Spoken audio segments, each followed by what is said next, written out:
Par exemple, quand tu es chez toi, tu laisses pas tout le temps les lumières allumées. Pas rouler en voiture pour aller chercher un pain qui est à 5 mètres de leur maison. Le métro, le tram et le bus, puisqu'il y a plus de personnes dedans, comme ça fait moins de circulation et ça polluera moins. Trier les déchets. Je sais pas.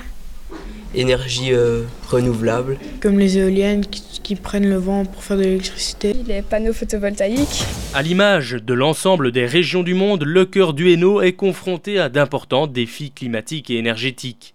Mais cette situation représente non pas une fatalité, mais une opportunité que les acteurs du territoire font le pari de saisir en se basant sur les nombreux atouts du bassin de vie. Nappes géothermiques, potentiel éolien, biomasse, les alternatives existent.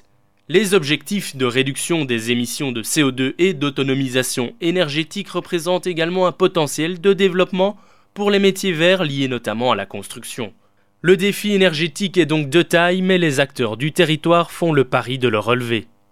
Et il est clair qu'on doit arriver dans notre région à maîtriser notre énergie. Vous savez, l'énergie, c'est le sang un peu qui circule dans les veines de toute société. Et une société qui parvient à maîtriser ses besoins et sa production d'énergie, elle est gagnante sur tous les tableaux.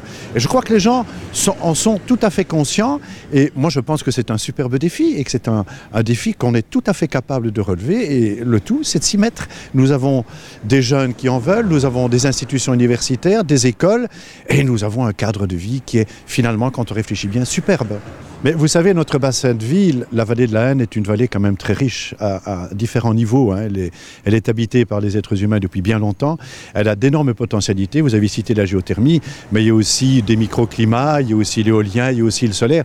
Tout ça peut être exploité pour le bien-être de tous. C'est un projet qui est en marche, c'est la création de quartiers durables. Et il y a de plus en plus d'initiatives dans ce sens-là. Et je vais quand même relever, par exemple, qu'à Morlanoué, il y a un cluster éco-construction qui est en train de se former justement pour créer des quartiers qui sont dits durables, économes en énergie, agréables à vivre, respectueux de l'environnement, avec toujours cette priorité de respecter les contraintes que nous devons assumer maintenant, à savoir le défi environnemental et aussi la raréfaction des énergies fossiles.